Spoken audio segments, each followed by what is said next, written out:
primary formula for success. It's not academic excellence. It's not extracurricular activities. It's not sports. It is excelling, trying to excel in what you do and having the persistence to do it. In fact, recent research has also shown that grit is the most important indicator for success.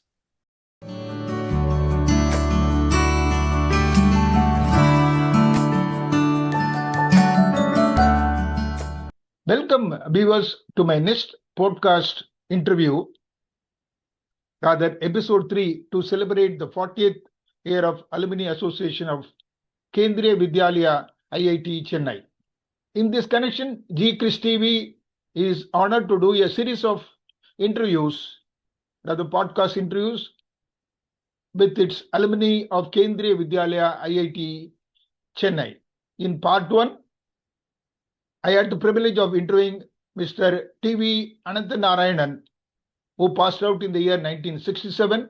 In the next episode, Mr. K.P. Mohandas from Kuwait, who passed out in the year 1968. Please do join to watch podcast 3, rather episode 3 on Shri TV. Thank you. With great pleasure, for the next episode, rather podcast interview 3, I wholeheartedly welcome Shri D. Kalyanaraman from Bangalore, who passed out from Kendriya Vidyalaya IIT Chennai in the year 1968. Welcome, Shri D. Kalyanaraman, sir. How is the weather in Bangalore? Thank you very much, Mr. Krishnan, for the invite. The weather is beautiful.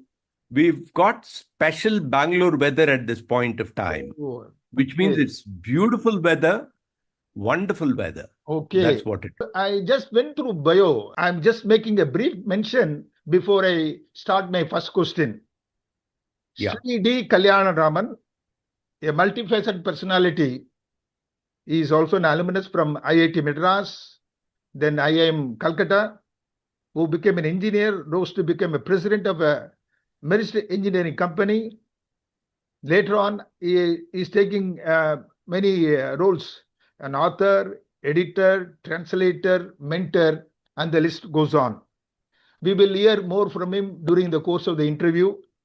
So welcome once again, Shri D. Kalyanaraman, alumnus of 1968 batch from Kendriya Vidyalaya IIT Chennai. Sir, after leaving the school, rather you must have done 11th standard in 1968. That's right. We wish to know your journey after leaving the school. Okay. I had written the entrance examination for IIT B.Tech program in 68, and I got through with a very good rank. So I was able to choose the subject. I took mechanical engineering, and I did my engineering at IIT Madras itself. So it really was 9 years at IIT Madras, including school and college. So that after I did my engineering, and I did well. I was one of the toppers in college. And even during college, I used to play other games and play. And I was a member of the editorial board of the magazine, a very prestigious magazine called Campus Times at that point of time. So then I passed out from IIT. I mean, to cut a long story short, I passed out from IIT Madras in 1973. I had some job offers, and I was one of the very few people from my batch, from my entire batch, who did not apply for going abroad.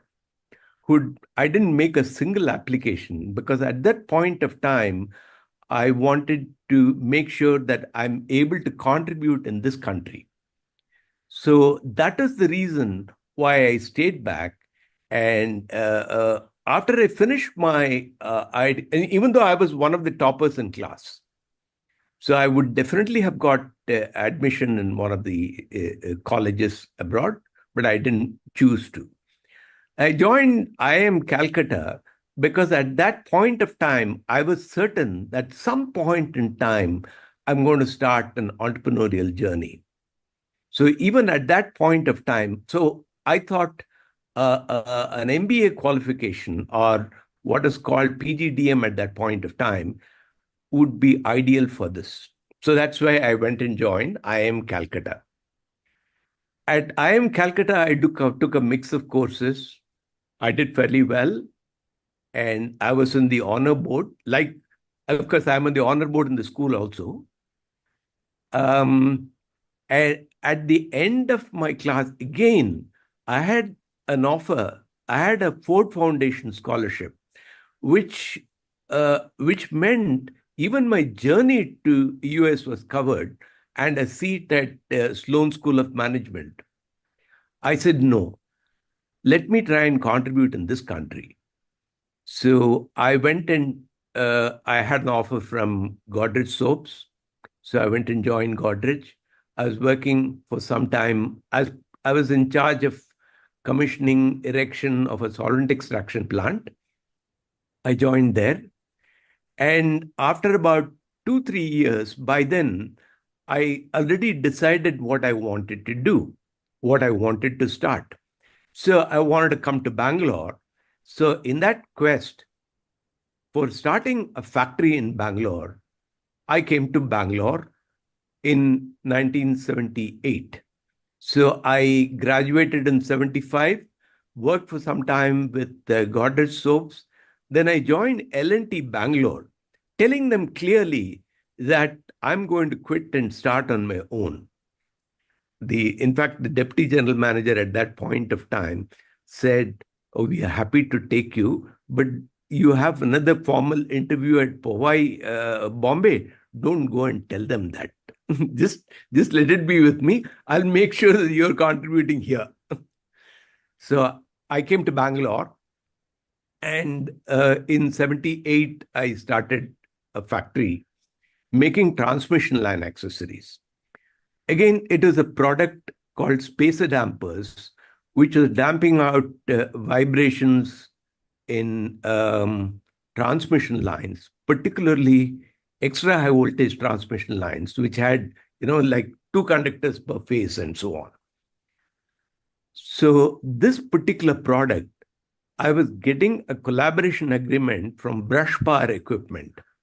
They were happy to give the collaboration agreement because even before the collaboration was signed, I had made all the test equipment ready and said, listen, whether I get the collaboration from you or not, I'm going ahead with the product. So they really had no other option except to agree for a technical collaboration agreement. So I started that company and I was running it, basically supplying to various electricity boards in this country, power projects, and companies like National Thermal Power Corporation and other companies. So it was very hard going first. At that point of time when I started the company, I was literally a one-man show. I had one person with me, that is all. Then I started recruiting people one by one, training them up. And those days, things were different. There's absolutely no venture capital. Today, you talk about runways. You say, oh, I've got funding, I've got a runway of 6 months. There is no runway. Those days, when you started a company, you had to make enough money to pay salaries and other expenses by the end of the first month of your starting. So those are the conditions in which I started. Those are the tough times also. There was raw material shortage, there was power shortage, labor problem, all kinds of problems. But what really helped was one of the things that hopefully I'll be able to talk about a little later, the ability of perseverance, the ability to say, listen, I'm going to do it and continue doing it, try and excel at what I do. So that is what helped me. And at some point of time, I decided to branch off into computer software. Actually, at that point of time, I sold my company, manufacturing. I said I wanted to get into something else. So I was thinking of what to get into.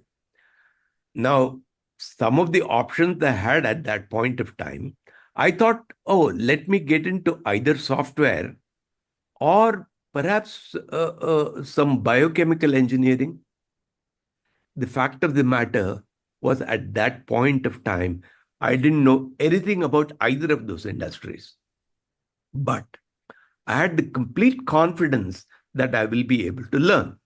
So that is the quality I fortunately had. So finally, I decided on computer software and started a company which marketed, made software.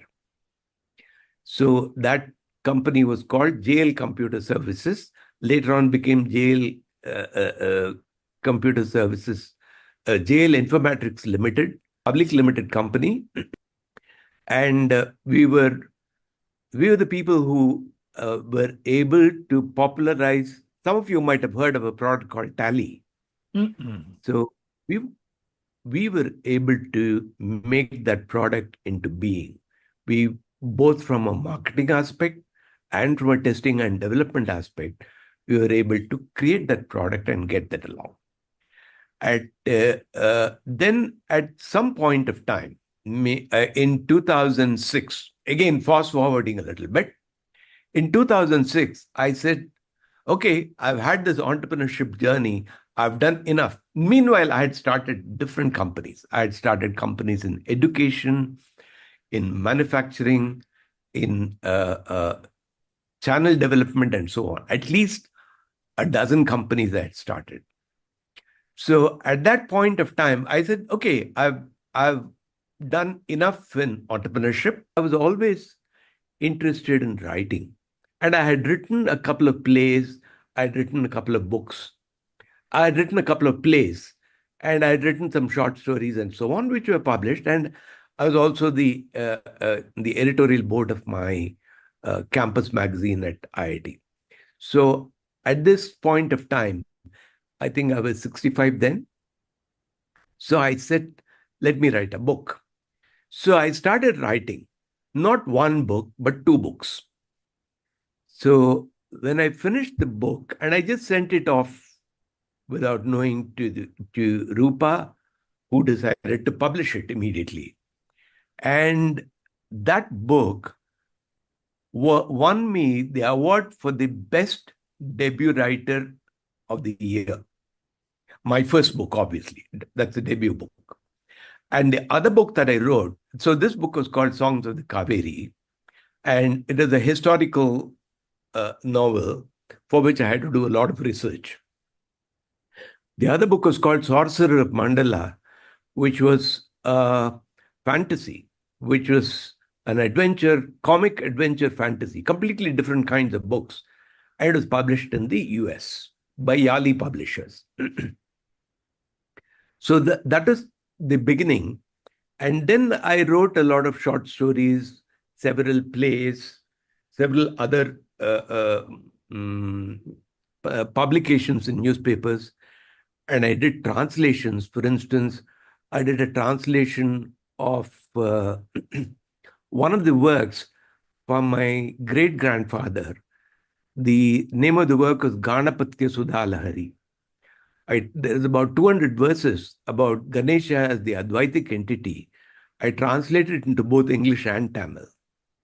I also edited the translation of one of my books, Songs of the Kaveri, in Tamil.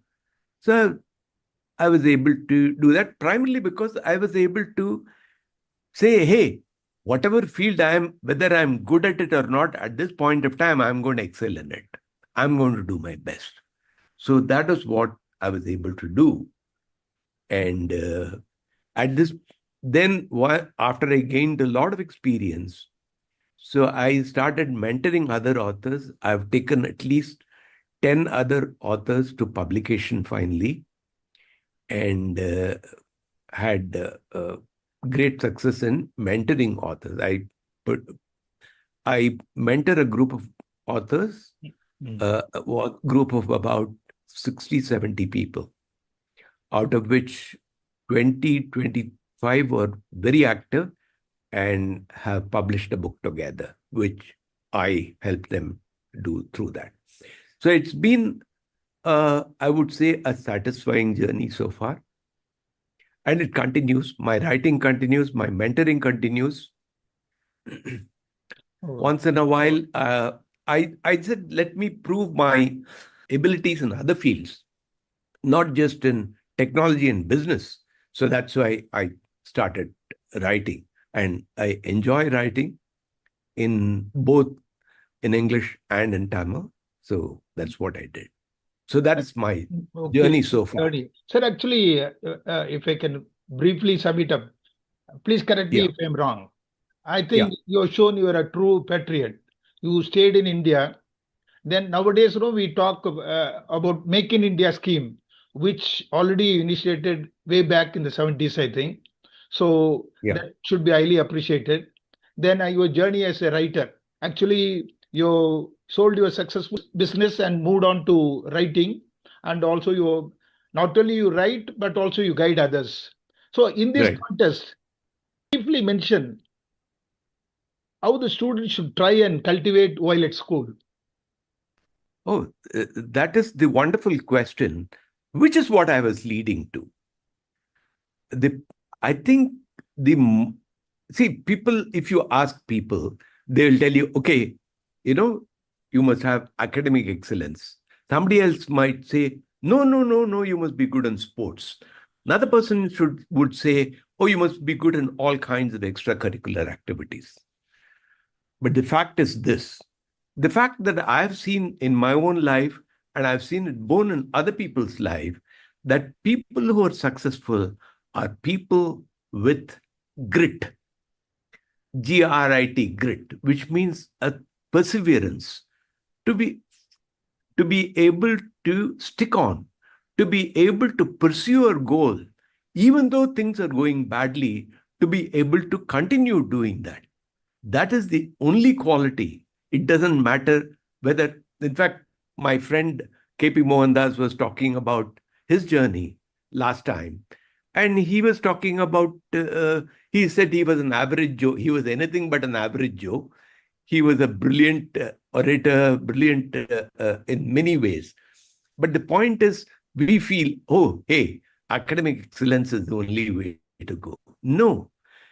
If you determine that you will try and excel at whatever you do to the best of your abilities, obviously. The point is, not only do you achieve certain things, you get better at it. So I would say there's only one formula for success, primary formula for success. It's not academic excellence. It's not extracurricular activities. It's not sports. It is trying to excel in what you do and having the persistence to do it. In fact, recent research has also shown that grit is the most important indicator for success. So that would be my primary advice. Valuable inputs. Sir, moving on to the very important question, because with your wide knowledge, both in engineering and as well as in literary work, how do you think AI will influence teaching and learning? It's an extremely good question, Mr. Krishnan, because one of the things that I do is I run workshops on use of AI in writing, for instance. Now, the fundamental good things about artificial intelligence for students is that it becomes a hyper-local teacher. What it means, hyper-personalized teacher. What it means, it can understand the strengths and weaknesses of each of the students and teach that student at her or his particular pace. Imagine a class teacher will never be able to do it, let's say in a class of 40, 50 people. It's just impossible to do. Now, that is what AI brings to the table. And it is, even today, the second issue is that AI will give you enhanced engagement. People don't want simply something to be told just like that. They want it to be interesting. They want it to be interactive. They want it to be gamed as it is. AI can do that. And today in India, we have a third issue which is solved beautifully by AI, which is inherently AI can teach in multiple languages. Now, even at IIT, I found that some students had primarily a problem because they didn't know English that well. Now that problem shouldn't be there because teaching can be in multiple languages. Now, the other thing about AI is that the feedback that you get as a student is immediate. Now, the moment you make a mistake, AI will point it out. The moment you get it right, it will say, hey, you got it right. A teacher simply can't do that. And AI for a student can also help in career guidance. Now, we've talked about students. We can also talk about how it helps educators or for teaching. Now, first thing is, it can take the headache out of all these all these administrative tasks like grading, attendance, scheduling, timetable, classes, and so on. It can simply automate these administrative tasks. You can get the capabilities of students, which are those capabilities will be data driven, which means the AI will point out based upon evidence what is the way to teach for a teacher to do a personalized lesson planning. It leads to enhanced communication. It leads to much better professional development. And see, once AI takes care of basic things, the teacher can focus on character development, on skill development, learning to learn, and so on. So there can be a focus on the higher order skills. So if you're talking about the overall impact that the AI can have, that can be a shift in the teacher's role. So the teacher's role becomes from a knowledge disseminator to a facilitator, can be more effective, efficient education. You can have multiple learning environments. It can be taught the way the students learn, and it can take into account all kinds of ethical considerations as well. Only one doubt which a commoner thinks of. Yeah. AI does anyway restrict the thinking of an individual? Well, unfortunately, if you don't use it, it's a double-edged sword. If you don't use it properly, it can have problems for your cognition. Now, that is what a recent MIT study has found, that the problem is the students now want quick answers. So they'll simply ask the answer, copy and paste that answer, and forget about it. So the ability to think is hampered if you rely on. So that is why it is important to know not just to use AI, but to be able to use it properly so that you do your thinking. You don't outsource your thinking to AI. That is important. You have given very valuable inputs, Make in India scheme, then you moved on to literary works, and also now you are able to talk about the artificial intelligence and its impact. So any other message you would like to give? First of all, I'm really thankful to Krish TV, which I think is a very, very useful thing. I watched not only the two earlier episodes from one of my classmates and another one 1 year senior to me. I also watched other episodes. I think Krish TV is doing some wonderful work. And Alumni Association and Balasubramaniam are doing human work, because one of the things is, at this point in time, at this stage in our lives, we want to give back something. We want to make sure that, people get something out of it. So I think I've gotten this opportunity to give back something. Even though it's a short video, I think I will be able to communicate something of importance, not just to students of KVIIT, also for all viewers.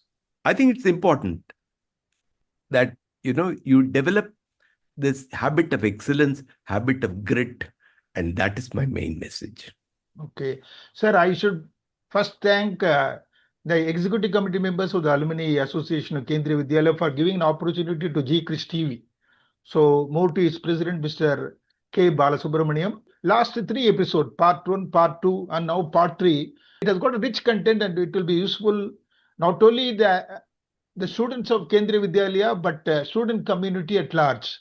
On behalf of the Alumni Association of Kendriya Vidyalaya IIT Chennai, and also on my behalf, I say thank you. You have given valuable inputs which should be helpful to every viewer of this episode 3. So thank you, Shri D. Kalyanaraman from Bengaluru. Thank you. Thank you. Thank you, sir.